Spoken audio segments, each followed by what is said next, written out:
la charla Documentos de Voluntad Anticipada.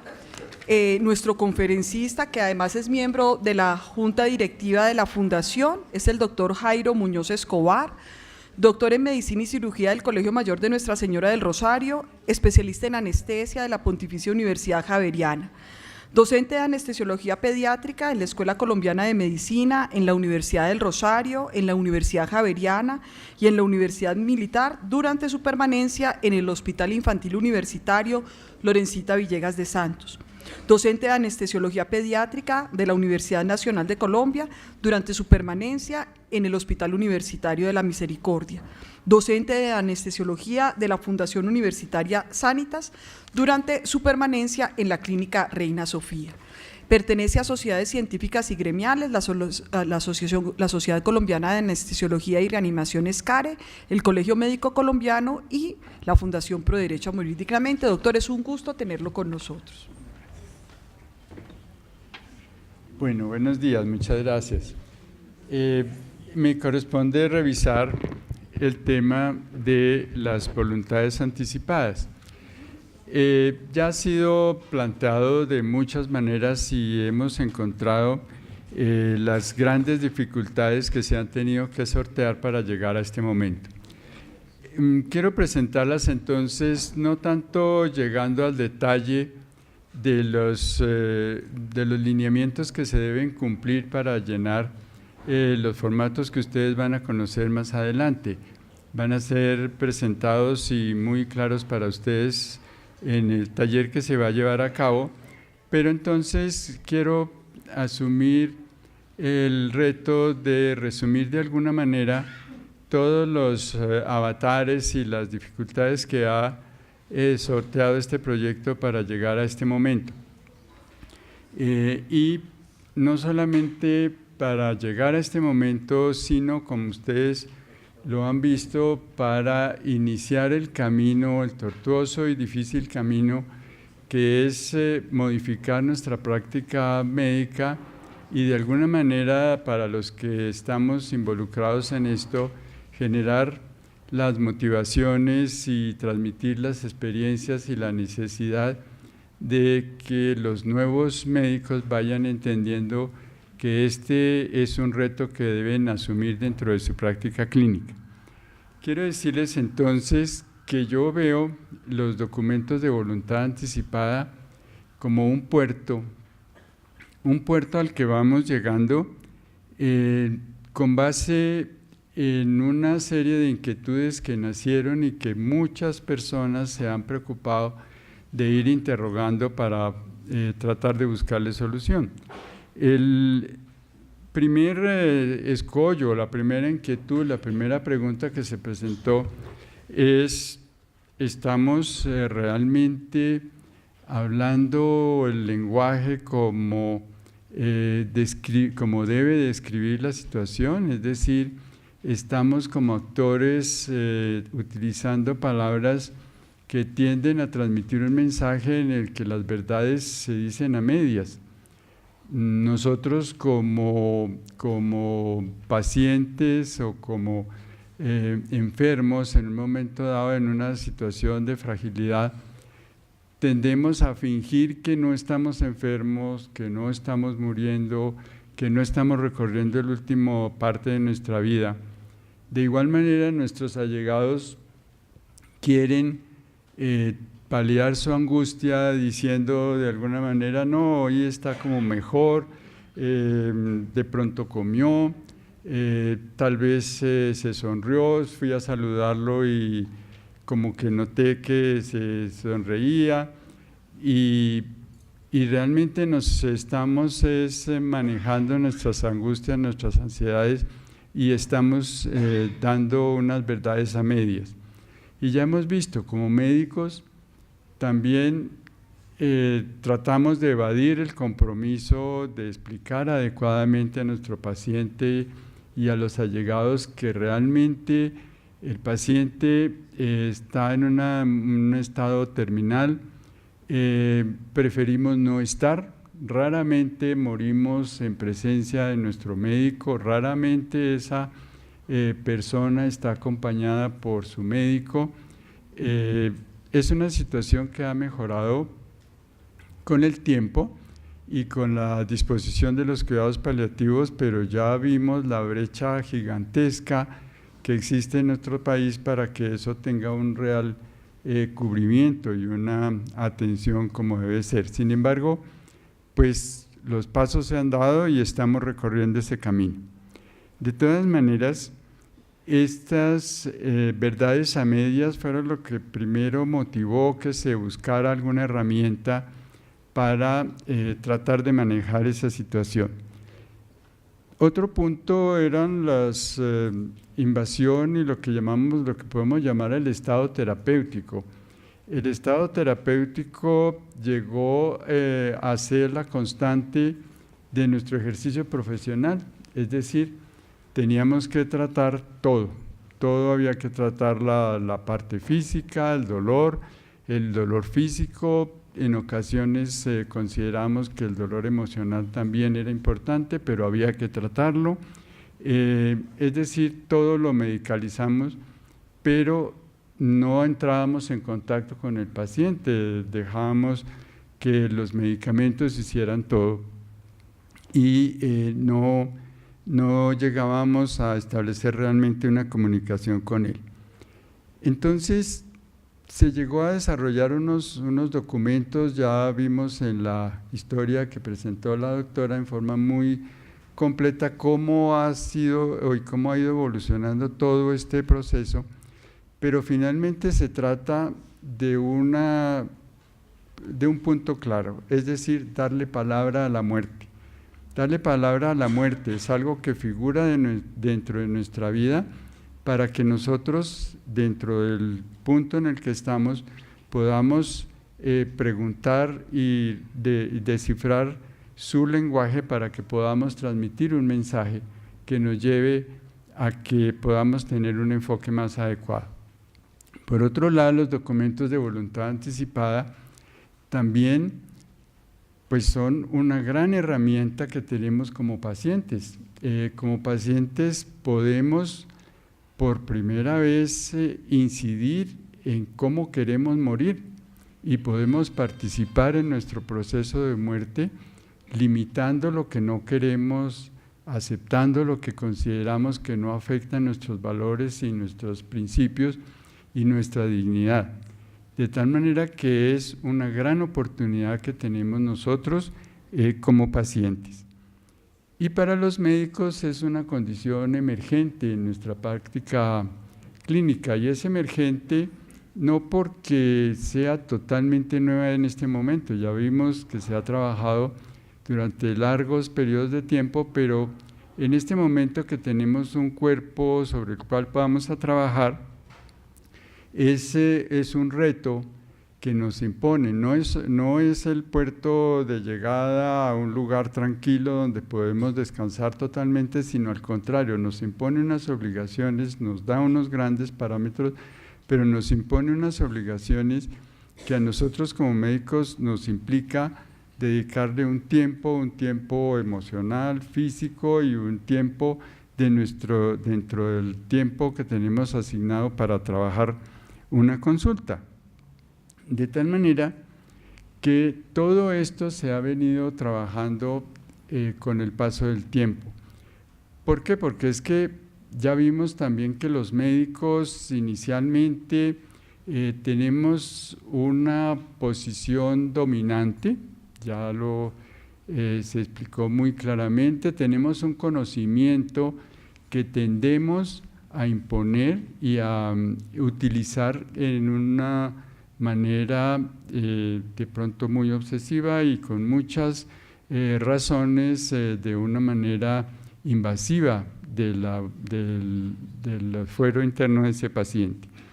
Ese hecho, ese cambiar en el sentido de que siempre teníamos la razón, ahora se nos exige ser razonables. Los documentos de voluntad anticipada nos ponen enfrente de las manifestaciones del paciente y esas verdades, esos caminos inapelables hoy son transitables, pero de una manera relacionada con el paciente que nos obliga muchas veces a desandar lo que ya habíamos establecido y de pronto encontrar nuevos caminos que podemos recorrer en una forma mucho más concienzuda. También el lenguaje médico y el lenguaje social nos dice, el doctor le salvó la vida. Y yo creo también como médico muy orgulloso, salgo pecho y digo, sí, yo le salvé la vida a esa persona o tal. Realmente nosotros no salvamos vidas, nosotros prolongamos vidas.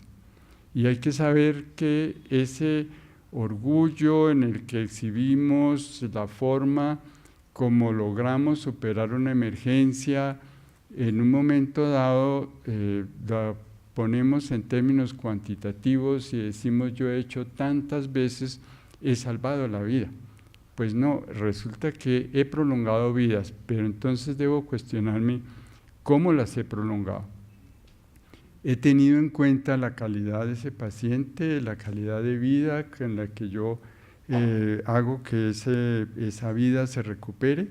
Es una pregunta que debemos hacernos siempre y tiene como base que nosotros como médicos nos sentimos seguros, entre comillas, siempre de estar haciendo bien.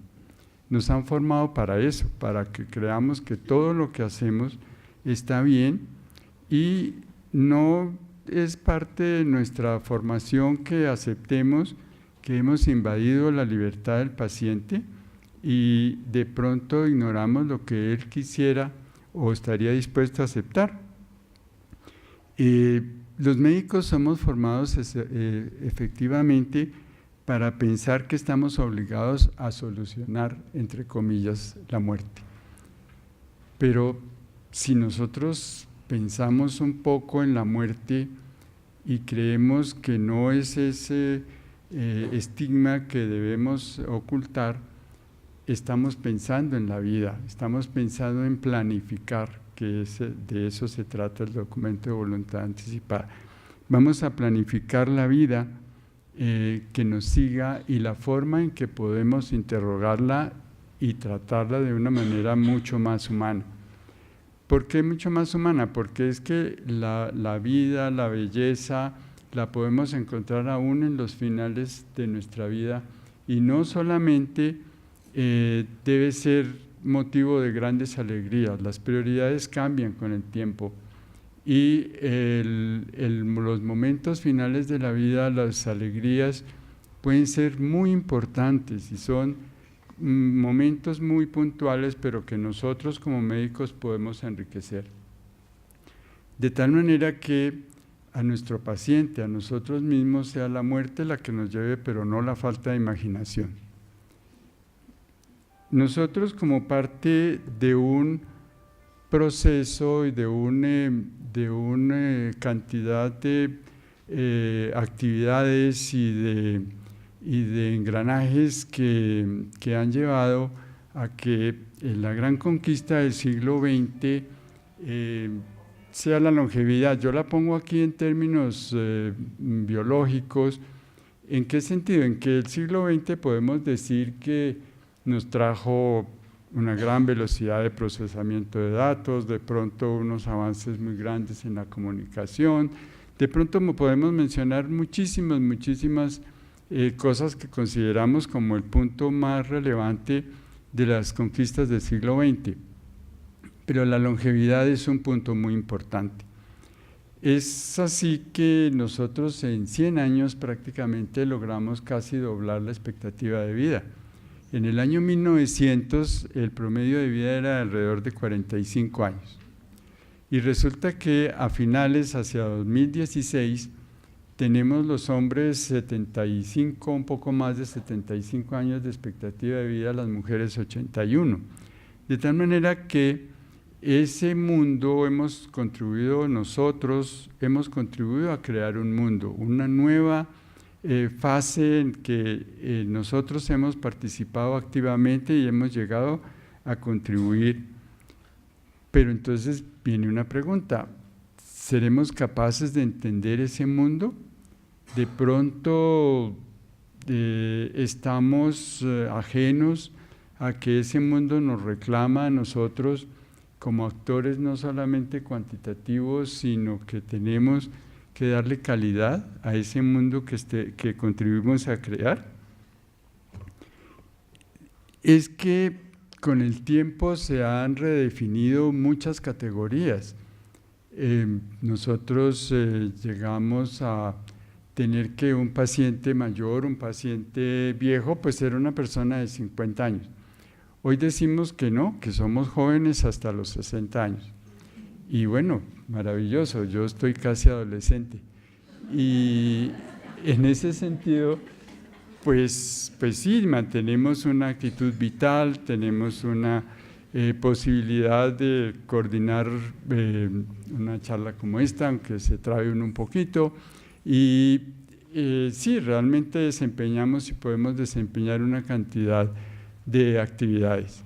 Efectivamente, se llega a hablar que con el tiempo cierto tipo de actividades y de profesiones pues son caducas o obsoletas, nuestra misma actividad profesional de toda la vida en un momento dado termina y podemos tener expectativas de desempeño en otros frentes y podemos prepararnos en realidad. Y ese mundo que hemos creado en el que la juventud se glorifica, pues nos ha hecho de pronto pensar que la muerte debemos dejarla como a un ladito y como que no nos va a tocar. Esa parte nos ha impedido entender y aceptar las pérdidas inmodificables. Ese mundo es al que tenemos que enfrentar y ser capaces de darle sentido. Sentido es porque dentro de las pérdidas inmodificables hay vida, hay un punto para seguir. No hemos muerto cuando aún tenemos limitaciones físicas o emocionales importantes, pero tenemos que ser capaces de darle vida, de enriquecer esos momentos con muchas labores que básicamente pasan a través de un proceso de comunicación con nuestro paciente. Porque es que siempre nos hemos complacido con que esa realidad de la muerte está cada vez más lejos, es decir, nos sentimos muy felices de que no, claro, pues no nos hemos muerto a los 45 y a los 50 podemos esperar un nuevo hijo y a los 60 probablemente, no sé, hay quienes se embarcan a tener hijos a los 60 años, etcétera. Pero nos olvidamos que la muerte es para todos el fin último y sobre todo es una certeza universal, pero más que certeza universal es una realidad íntima personal. Y esa realidad íntima personal es una voz que clama, es una voz que pide, es una voz que exige compasión, que exige comprensión, que existe comunicación. Es esa voz que nos hace manifestar que nosotros estamos vivos y que necesitamos de una red que nos proteja y que nos cuide, y a la vez nosotros podemos cuidar a otras personas. Porque es que a fuerza de los logros cuantitativos que he mencionado, nos hemos olvidado con frecuencia de que esos logros sean cualitativos. Entonces, todos nuestro fin debe ir no solamente a conseguir, a lograr esos números que nos dan como una gran meta, sino también a que nosotros tenemos que entender que tenemos que deshacer todas las actividades y todos los procedimientos que generen más daño. Es decir, no hacer daño, evitar la invasión del fuero interno de ese paciente, favorece la dignidad de ese paciente y nos pone en contacto con un ser humano que necesita es nuestra comprensión, nuestra comunicación. Se considera normalmente que si nosotros hacemos las preguntas o formulamos las preguntas correctamente, seguramente vamos a encontrar el camino que nos conduzca a unas respuestas correctas. Si hacemos estas preguntas, si queremos, si nos decidimos contestar a estas preguntas y de pronto nos embarcamos en el proceso que sigue, tenemos que entender que una pregunta correcta es apenas la mitad de la solución. La otra mitad es el camino que debemos recorrer para implementar todos los mecanismos que deben llevarnos a una mejor práctica. Y esa respuesta, por lo pronto, es el documento de voluntad anticipada. Ese documento implica la adopción de expectativas que exigen un cambio en nuestra práctica clínica. Es una adopción de expectativas que tienen en cuenta las preocupaciones y las ansiedades y los valores del paciente. Y es una perspectiva que abre un abanico de posibilidades muy grande que hay que considerar no de acuerdo a lo que yo crea, sino de acuerdo a lo que quiere y cree nuestro paciente. Es un cambio unidireccional, quiere decir que los pasos que demos nos van a llevar hacia adelante a encontrar la respuesta que debemos darle a nuestro paciente.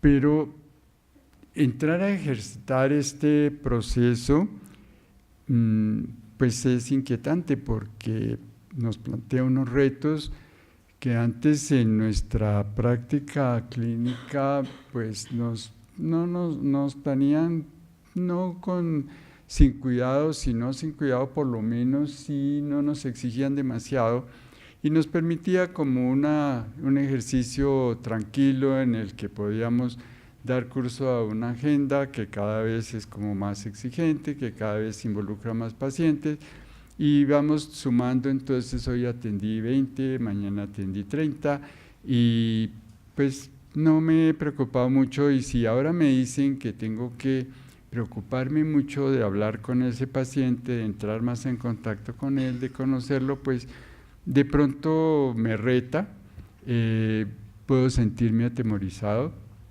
porque es que el documento de voluntad anticipada nos obliga a nosotros como médicos a explorar un espacio particular de algo que puede ser y estamos enfrente a un paciente que nos está planteando y nos está preguntando, pero esa persona puede estar sana en ese momento, de tal manera que el abanico de posibilidades es grande y si está enfermo tenemos que orientar nuestro esfuerzo para poder adecuarlo a las posibilidades de ese paciente.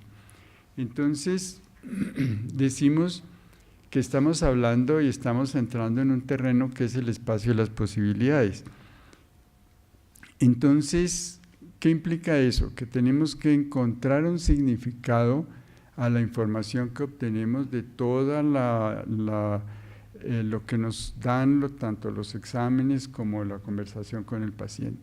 Tenemos que darle un sentido que se corresponda con los valores y las expectativas de ese paciente.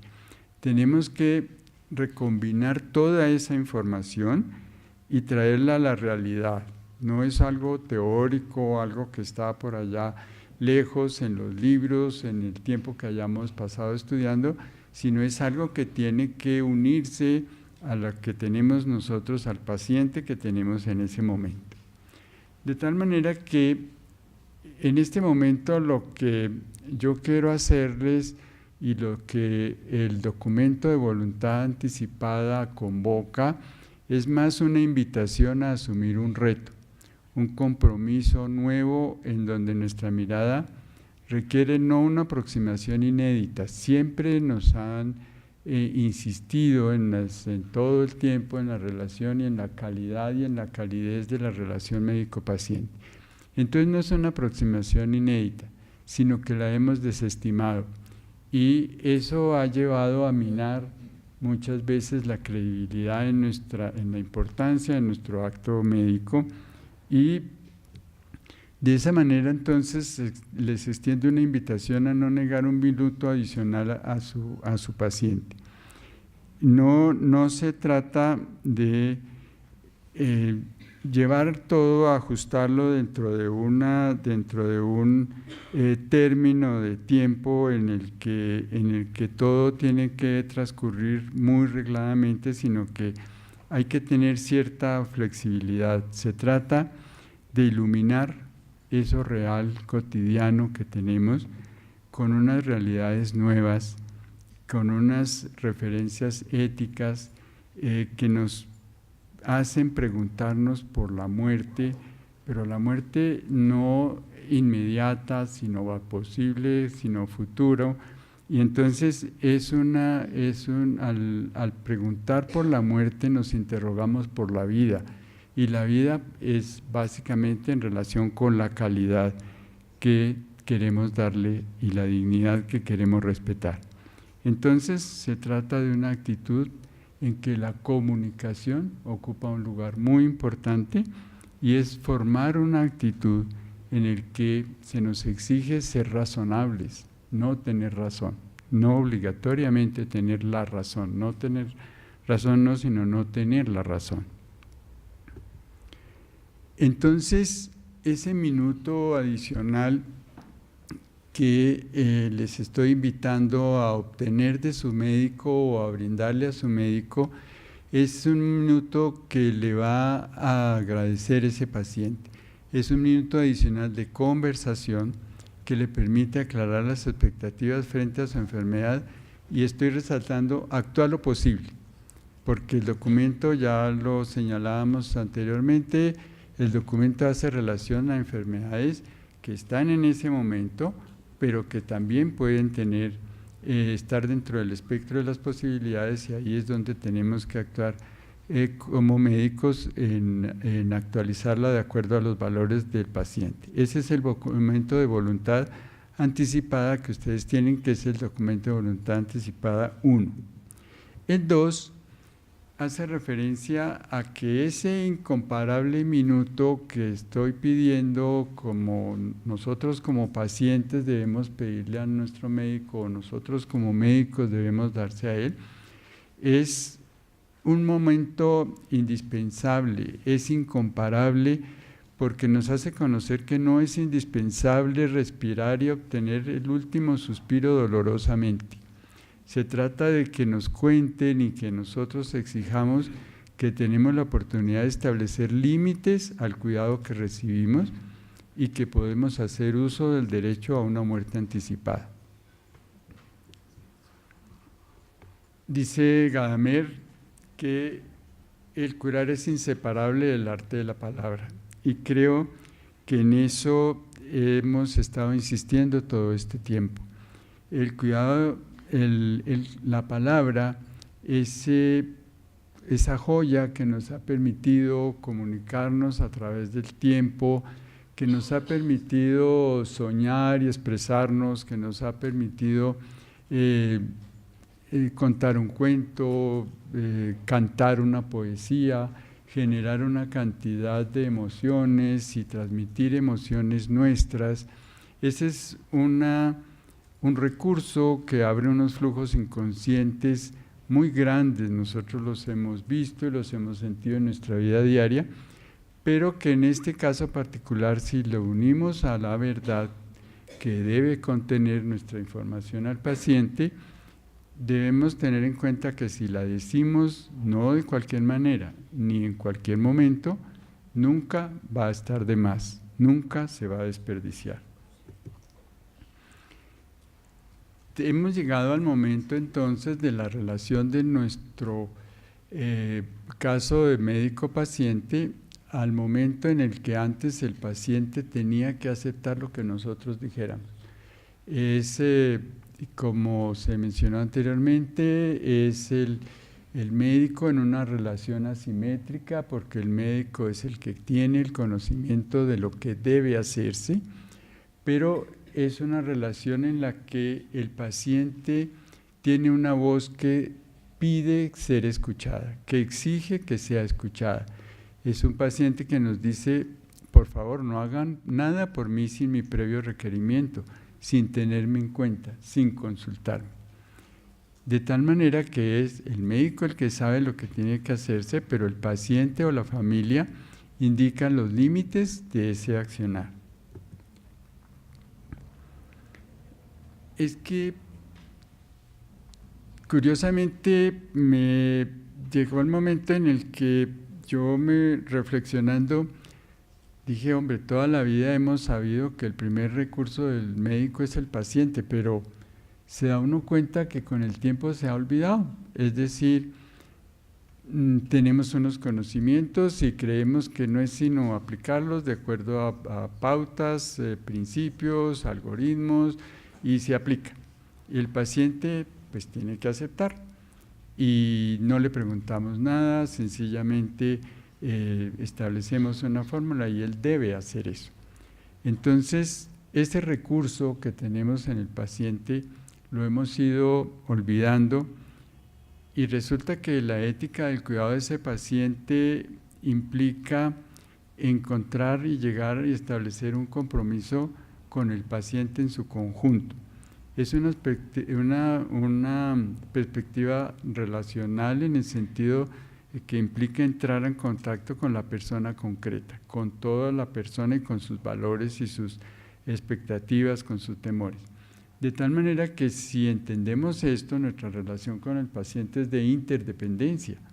Él depende de nosotros porque somos los que tenemos el conocimiento, pero también nosotros dependemos de él para saber hasta dónde podemos llegar. Entonces, esto que estamos trabajando es un llamado a la solidaridad, a que seamos los médicos que no solamente asistimos, sino que estamos presentes, sino que asistimos al paciente. Y lo asistimos porque tratamos de entender la precariedad que se toma,